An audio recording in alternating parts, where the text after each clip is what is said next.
I was paid to count sins, not forgive them. The river stank of human failure. Fear, regret, secrets, broken vows. Thousands of people were stepping into that dirty water, believing it could wash away what they had done. I knew better. My name is Malachi. I kept the ledgers of guilt for the temple. Every debt, every crime, every soul that owed God something. That day, I was sent to the Jordan not to be cleansed, but to make a list. And then I saw him, not a prophet, not a priest, a carpenter, with ruined hands and a face that looked like it already knew the cost of the world. He stepped into the river clean and came out carrying everyone else's dirt. I didn't know it then, but I was watching the moment when heaven declared war on sin, and I was about to discover that my own debt was written in blood. So I sat. My perch was the gnarled, exposed root system of a massive willow tree that leaned precariously over the bank, its branches trailing in the brown water like the hair of a drowning woman. The heat in the valley was a physical weight, a suffocating woolen blanket that pressed the air out of your lungs and made the horizon shimmer with mirages. It was the lowest point on Earth, a geological scar where the ground had cracked open, and it felt like it. The air was thick, heavy, and silent, save for the screaming. Below me, the Jordan River churned, a brown, muscular snake of water cutting through the limestone. And in it, humanity swarmed like maggots in a wound. There were thousands of them. They looked like a colony of ants whose hill had been kicked over by the boot of history. I dipped my reed pen into the portable ink pot tied to my belt and began to write, my hand moving with the practiced, emotionless efficiency of a bureaucrat. Eliezer of Jericho, tanner, unclean trade, likely avoiding tithes, Simon the Zealot. I recognized the scar on his cheek, Roman agitator, Mary of Magdala, harlot, weeping. I watched them with the detachment of a vulture. They stripped to their undertunics, wealthy merchants from Jerusalem shivering next to beggars whose sores were covered in green flies. Roman legionaries stood on the ridge, looking bored but wary, their hands resting on the pommels of their gladi, watching the Jews splash in their holy mud. And in the center of the vortex, waist deep in the violent current, stood John. He was terrifying. He was not the soft, perfumed priests I was accustomed to in the cool marble colonnades of the temple. He was a creature of the wilderness, lean and burnt by the sun until his skin looked like cured leather stretched over wire. His hair was a matted mane of black wool, his beard a thicket that hid his mouth. He wore a garment of camel's hair that must have chafed his skin raw, bound by a leather belt. He didn't speak. He roared. He didn't bless. He assaulted. I watched him grab a fat Pharisee by the shoulders. The man yelped, losing his footing on the slippery river stones. John stared into the man's eyes with a ferocity that made my own stomach turn. "You brood of vipers," John bellowed, his voice cracking like a whip over the sound of the rushing water. "Who warned you to flee from the coming wrath?" He didn't wait for an answer. He slammed the man backward into the water. It wasn't a gentle immersion. It was a drowning. He held him there, the water rushing over the man's face, bubbling and frothing. 1 second, 2 seconds, 3. It was uncomfortable to watch. It felt less like a sacrament and more like an execution. Then, with a heave of his ropey muscles, John pulled the man up. The Pharisee gasped, sputtering, coughing up river water and mucus, his eyes wide with the terror of death. "Produce fruit in keeping with repentance," John screamed at the dripping, trembling man. "And do not think you can say to yourselves, 'We have Abraham as our father.' I tell you that out of these stones God can raise up children for Abraham." I looked at the stones on the bank, gray, lifeless flint. I snorted softly and made a note on my tablet. "The Baptist is losing his mind. He speaks to rocks." "You find it amusing, scribe?" The voice came from behind me. I didn't jump. I am too old for that. I turned my head slowly. Standing in the shade of the tamarisk was a Roman centurion. I knew him vaguely. Gallus. A man who had spent too many years in the Levant and had grown weary of our God and our dust. "I find it tragic, Centurion," I replied, wiping a smudge of ink from my thumb. "Look at them. They think water changes who they are. They will go home tonight, beat their wives, cheat on their taxes, and curse your emperor. But for today, they feel clean." Gallus took a bite of a sour apple, juice running into his gray stubble. "It keeps them from rioting in the city. If they want to come out here and drown each other, let them. It saves my men the trouble." He gestured with the apple toward John.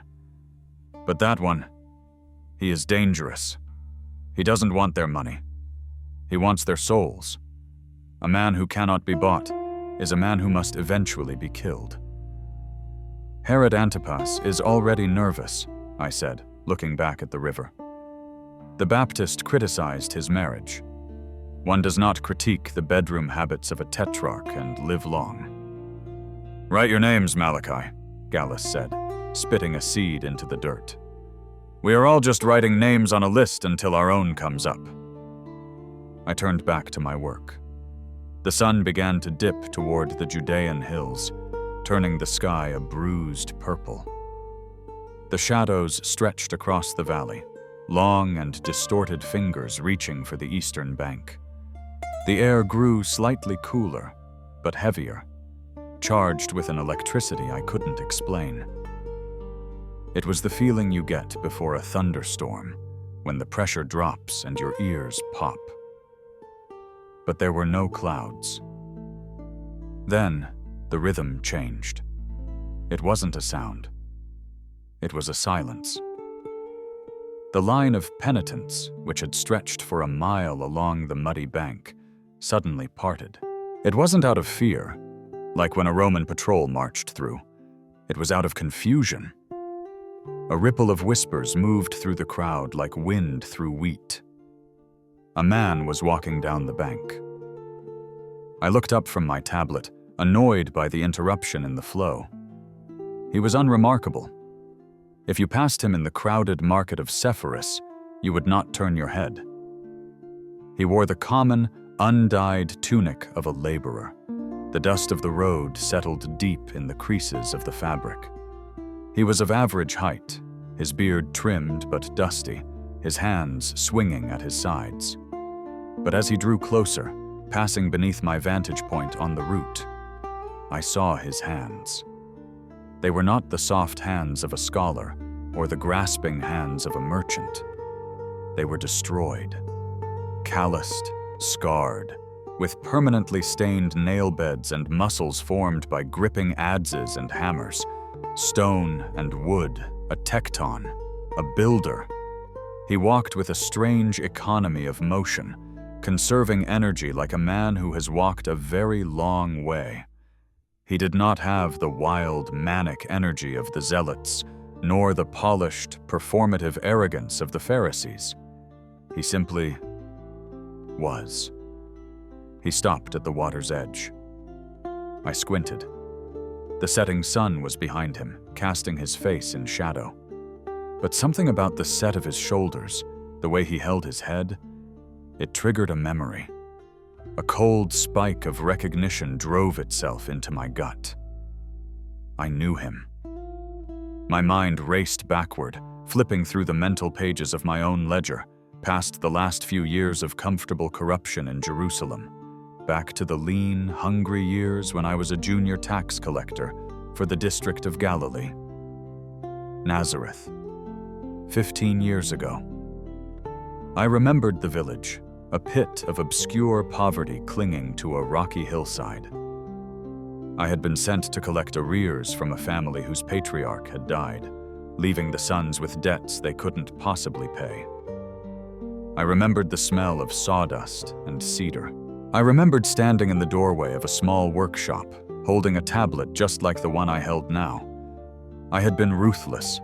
I was young, ambitious, eager to impress my Roman superiors. I had ordered their tools seized, the saw, the chisels, the heavy planes. To a carpenter, taking his tools is a sentence of slow starvation. I remembered a young man, this man, standing between me and his weeping mother. He couldn't have been more than 18 then. He hadn't fought. He hadn't cursed me or spat at the ground. He hadn't begged. He had simply looked at me. And in his eyes, I hadn't seen fear. I had seen a terrifying, bottomless pity. He had picked up the best tool, a fine iron adze, and handed it to me handle first. "Take it," he had said softly. "If it settles the account, take it. The debt must be paid." I had taken it. I had walked away with the weight of the iron in my hand, and his gaze burning a hole in my back. That gaze had haunted my sleep for a month. It was the look of a man who understood the nature of debt better than the one collecting it. Now, 15 years later, the carpenter of Nazareth was standing on the bank of the Jordan. "Jesus," I whispered. The name tasted like ash. Why was he here? Had he failed? Had the loss of tools broken his family? Was he here to repent for the sin of poverty, like so many others? He stepped into the water. John the Baptist, who had been shouting at a group of Sadducees, stopped mid-sentence. The wild man froze. The water swirled around his camel hair tunic. John looked at the new arrival, and for the first time, I saw the Baptist tremble. The man who feared neither King Herod's dungeons nor the Roman emperor's legions looked at this dusty laborer and shrank back. It was the reaction of a wolf recognizing a lion. The crowd went deathly silent. Even the flies seemed to stop buzzing. "I need to be baptized by you," John whispered. The acoustics of the river valley were strange. The water carried the sound, amplifying the whisper so that hundreds of us heard it. John's voice was shaking. "And do you come to me?" It was an impossible scene. The prophet was bowing to the peasant. The carpenter spoke. His voice was not loud, but it had the resonance of a stone dropping into a deep canyon. It was a voice of absolute, unshakable authority, wrapped in total humility. "Let it be so now," Jesus said. "It is proper for us to do this to fulfill all righteousness." I gripped my stylus so hard my knuckles turned white. Righteousness? What did that mean? This man had no sin. I couldn't explain how I knew it. I was a man of facts, not feelings, but looking at him was like looking at a sheet of vellum that had never been written on. He didn't carry the stench of guilt that clung to everyone else on that riverbank. He didn't look like a man trying to wash away a stain. He looked like a man walking into a grave voluntarily. He waded out deeper. The brown, swirling water rose to his waist, then his chest. John's hands were shaking visibly now. He placed one hand on the carpenter's neck and the other on his chest. Jesus closed his eyes. He crossed his scarred hands over his heart. He did not brace himself. He surrendered to the weight of the prophet's hand. He went under. The muddy water of the Jordan closed over his face. The current grabbed his hair. He disappeared beneath the opaque, silty surface. In that moment, the world seemed to hold its breath. It was a suspension of time. I found myself leaning forward, dangerously close to slipping off the route, waiting for him to surface. 1 second. 2. 3. Why was he staying under so long? And then, he broke the surface. He came up with a splash of water and a gasping breath, shaking the wet hair from his eyes. Water streamed down his face, his beard, his cheap tunic, turning the fabric dark and heavy.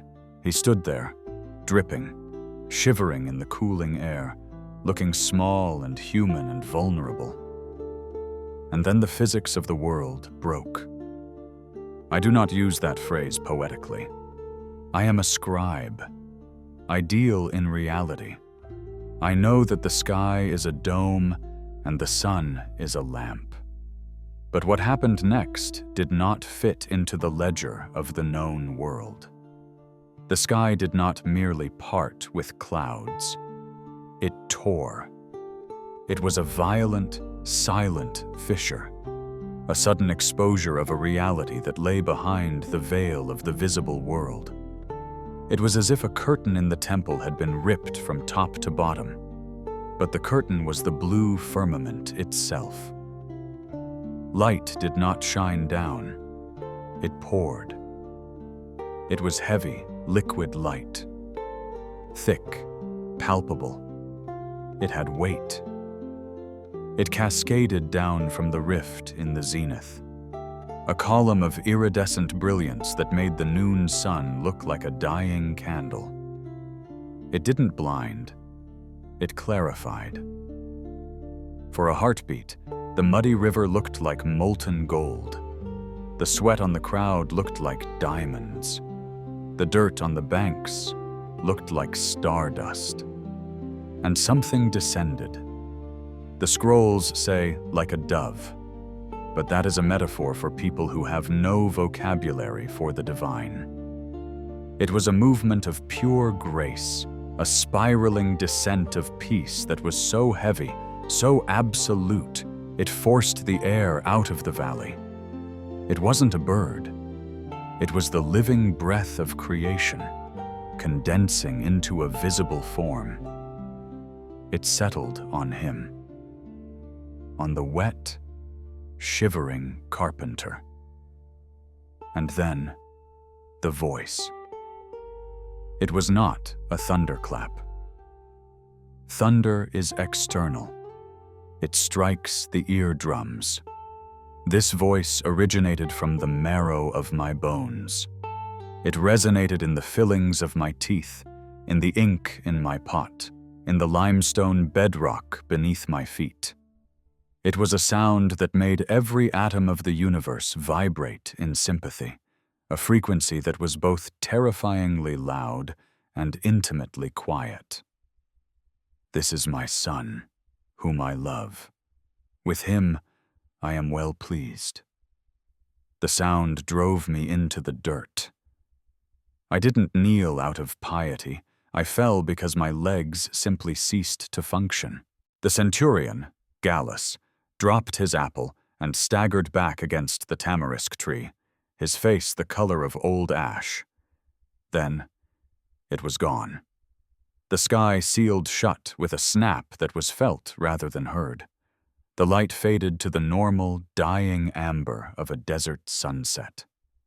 The river was just a river again, brown, smelly, indifferent. But the silence remained. It was a ringing, deafening silence. I looked down at my hands. They were trembling so violently I couldn't pick up my pen. My tablet lay in the dust, face down. Jesus waded back to the shore. He didn't look at the crowd. He didn't raise his hands to accept adulation. He didn't acknowledge the miracle that had just shattered the sky. He looked burdened. He looked like a man who had just been handed a yoke so heavy that it would crush any other being. He dripped water onto the stones. He walked past the stunned, weeping John without a word, only a touch on the shoulder, a touch of solidarity. He walked up the bank, passing within 3 feet of where I lay in the dirt. He stopped. Water dripped from his beard onto the dusty toe of my sandal. He turned his head and looked at me. The recognition was instant. He remembered the tax collector. He remembered the tools. I expected judgment. I expected fire. I expected him to point at me and tell the voice in the sky that here lay a thief who stole from widows. But he didn't. He looked at me with that same expression from 15 years ago. A terrible, knowing sadness.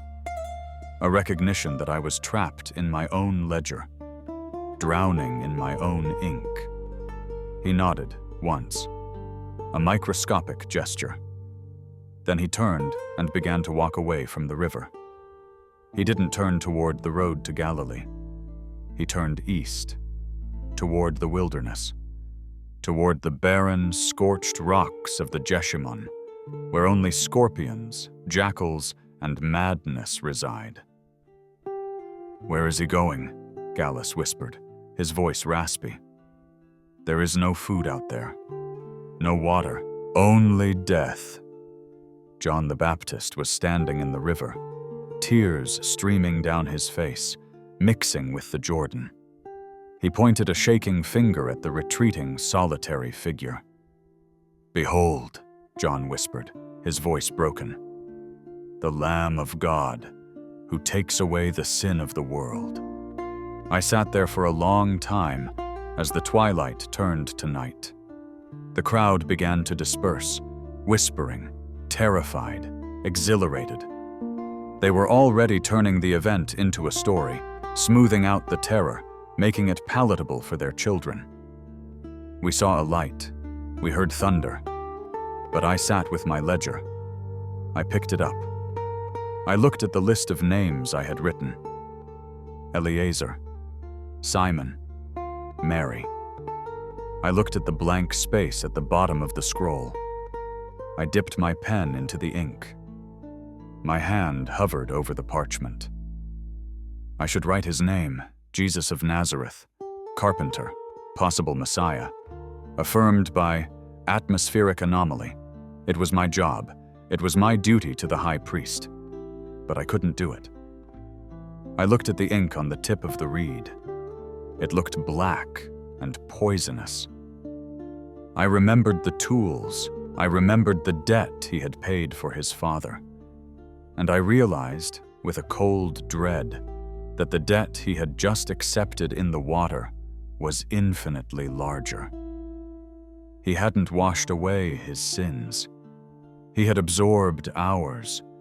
He had gone into the water clean and come out covered in the invisible filth of the world, carrying it into the desert to die with it. "He took the debt," I whispered to the empty air. I snapped the reed pen in half. I threw the pieces into the river. They bobbed in the current, spinning away toward the Dead Sea. "Malachi?" Gallus asked, stepping away from the tree. "Are you coming back to Jericho? The road is dangerous at night." "No," I said, standing up. My legs felt weak, but my mind was strangely clear. "I'm not going back to Jericho, and I'm not going back to Jerusalem." "What will you tell Caiaphas?" "Tell him the scribe is dead," I said. "Tell him he drowned in the river." I looked toward the wilderness, where the silhouette of the carpenter had vanished into the deep blue of the night. I had spent my life recording the past, but for the first time, I wanted to see the future.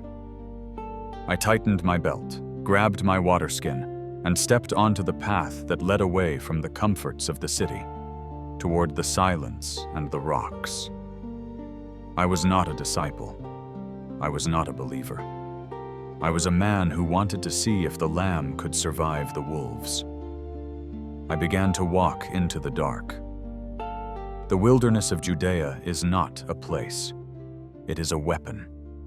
It is a vast anvil of limestone and flint, where the sun hammers down by day and the cold cleaves the bone by night. There is no water, only the memory of water in the dry wadis. There is no life, only the scurrying of things that sting and bite. I followed him for 40 days. I kept my distance. I was a shadow trailing a shadow. I was not a young man, and the terrain punished me. My sandals wore thin, my lips cracked and bled, and my waterskin grew dangerously light. But I could not turn back. I was tethered to him by a curiosity so intense, it felt like madness. He did not eat.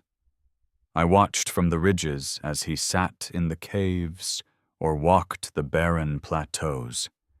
He drank sparingly from hidden springs that only the ibex knew, but bread never touched his lips. I watched his body consume itself. The carpenter's muscle melted away, revealing the sharp architecture of his skeleton. His ribs began to show through his tunic like the staves of a starving barrel. His eyes sank deep into his skull, burning with a feverish, terrifying intensity. He was dying. Slowly. Deliberately. But he was not alone. At night, the wilderness came alive. I heard voices. Not the yipping of jackals, though there were plenty of those. I heard conversation. Sometimes, when the wind was right, I would creep closer to his camp, usually just a depression in the rock where he huddled for warmth. I would hear him speaking. "Man shall not live by bread alone," he would whisper, his voice raspy but steely. And then I would hear the other. It wasn't a voice I could locate. It sounded like the wind scraping through a canyon or the shifting of sand. It was seductive, logical, reasonable. It offered water. It offered power. It offered safety. "Why starve?" the wind seemed to ask. "You are the sun. Turn the stones to bread. It is your right." I huddled behind a boulder, clutching my own meager ration of dried figs, terrified. I realized then that the baptism in the river was not a coronation. It was a declaration of war, and this desert was the battlefield. On the 40th day, I thought he was dead. He was lying face down on a shelf of rock overlooking the precipice of the Quarantal. He hadn't moved for hours. The sun was beating down on his exposed neck. Vultures were circling, tight black spirals against the blinding blue. I debated going down to him. I had a little water left. I was a scribe, not a savior, but I couldn't watch the man who had paid my debt die of thirst. I started to climb down the scree slope. Suddenly, he sat up. The movement was abrupt, violent. He turned his head and looked not at me, but at something standing on the pinnacle of the rock above him. I looked up. There was nothing there, just heat shimmer and empty air. But the air was distorted, like a flaw in a pane of glass. A presence so heavy it made the hair on my arms stand up. "Away from me, Satan!" Jesus roared. It was the voice from the river, the voice of authority. It echoed off the canyon walls, scattering the vultures. For it is written, "Worship the Lord your God, and serve him only." The distortion in the air shimmered and vanished, with a sound like a cracking whip. The oppressive weight lifted. The silence of the desert returned, but it was a clean silence now. The enemy had fled. Jesus slumped forward. He was finished. He had won, but the victory had cost him everything. I scrambled down the slope, abandoning caution. My boots slid on the loose shale. I reached the ledge and fell to my knees beside him. "Rabbi," I gasped, uncorking my waterskin. "Drink." He turned his head. His face was a mask of gaunt exhaustion, sun-blistered and hollow. But when he saw me, a faint flicker of recognition passed through his eyes. "Malachi," he croaked. He knew my name. I had never told him. "Drink," I repeated, lifting his head. He drank, not greedily, but with reverence. He swallowed the warm, stale water as if it were the finest wine of Cana. Then he lay back against the rock, closing his eyes. "You followed me," he whispered. "I had to see," I said, wiping sweat from my eyes. "I had to see if the ledger could be balanced." "The ledger?" "The debt," I said. "The tools, the sin, the world. You took it all in the river. I wanted to see if you could carry it." He opened his eyes. They were clear now. The fever was gone. "I am not carrying it alone, Malachi." As he spoke, shadows fell over us. I looked up, expecting vultures. Instead, I saw men, but they were not men. They stood on the ledge, shimmering with the same liquid light I had seen at the Jordan. They were tall, terrifyingly beautiful, dressed in robes that looked like woven starlight. Angels. They didn't speak to me. They knelt beside him. One offered a cake of bread that smelled of honey and coriander. Another touched his forehead, and I watched the sunburn fade, the cracked lips heal. I scrambled backward, pressing myself against the cliff face, covering my eyes. This was too much. The river was one thing. This was the inner chamber of the Holy of Holies, out here on a dirty rock. "Do not fear," Jesus said.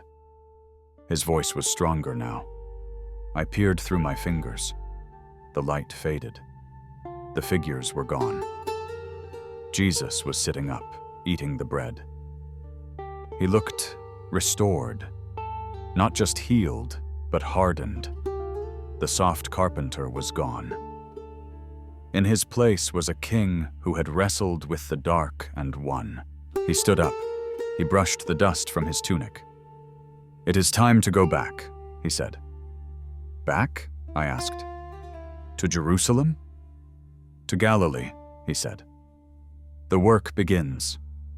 We walked out of the desert together. It took 2 days to reach the Jordan again. We didn't speak much. What do you say to a man who has just spent a month fighting the devil? When we reached the river, near the place where John was still baptizing, the crowds were even larger. But the mood had changed. There was an edge of desperation now. The Romans were tighter, angrier. Jesus didn't stop. He walked past the crowds. He was moving with purpose now. He was heading north. I stopped at the fork in the road. One path went north to Galilee. The other went west, back to Jerusalem, back to the temple, back to my ink and my safety. Jesus stopped. He turned and looked at me. "Are you coming, Malachi?" I looked at the road to Galilee. I thought of the dusty villages, the fishermen, the lepers, the endless need. I thought of the danger. Caiaphas would hunt him. Herod would hunt him. Rome would eventually crush him. I knew the end of this story. I was a historian. I knew that prophets always die. I cannot, I stammered. "I am old, Rabbi. I am a creature of the city. I need my books." It was a lie. I was afraid. I was afraid of the fire I saw in him.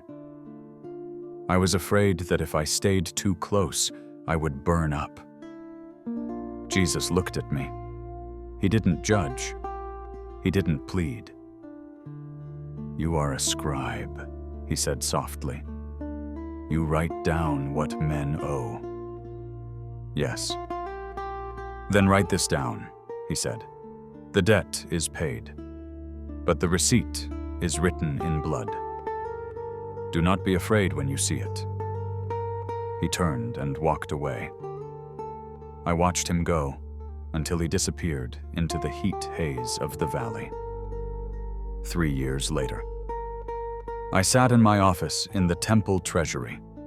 The room was cool, smelling of beeswax and parchment. Outside, Jerusalem was screaming. It was Passover. The city was swollen with pilgrims. But the screams were not of joy. They were screams of bloodlust. "Crucify him! Crucify him!" The chant rose from the praetorium like a foul smoke. I knew who they meant. I had followed the reports. For 3 years, I had collected the rumors like rare coins. He healed a blind man in Bethsaida. He fed 5,000 on a hillside. He raised a man named Lazarus from the rot. And now, they had him. My hand shook as I dipped my pen. I was trying to work. I was trying to balance the accounts of the temple tax. But the numbers wouldn't stay still. Simon of Cyrene, forced to carry a cross. Barabbas, released. Jesus of Nazareth, condemned. I couldn't breathe. The air in the room felt thin, just like it had in the desert. I stood up. I left my ledger open. I walked out of the temple, pushing through the crowds. I walked toward the skull. I had to see the receipt. I stood at the back of the crowd at Golgotha. The sky was turning black, though it was only noon. A familiar, suffocating darkness was descending. I saw him. He was unrecognizable. A piece of meat, torn by scourges, hung on rough wood. The king of the desert, the conqueror of the Jordan, reduced to this. But as I watched, as the darkness swallowed the sun, I saw his eyes. They found me in the crowd. Even through the blood and the agony, they found me. They were the same eyes, bottomless, clear. He wasn't trapped on that cross. He was doing exactly what he had done in the river. He was wading in. He was letting the current of death wash over him. He was taking the drowning so we wouldn't have to. "It is finished!" he cried out. And then the earth shook. The ground rolled beneath my feet like the deck of a ship. Stones cracked. And from the direction of the temple, I heard a sound that chilled my blood. The sound of heavy fabric tearing. The curtain, the veil I had guarded for 20 years, the barrier between God and man, torn in two, just like the sky at the Jordan. I fell to my knees in the dust of Golgotha.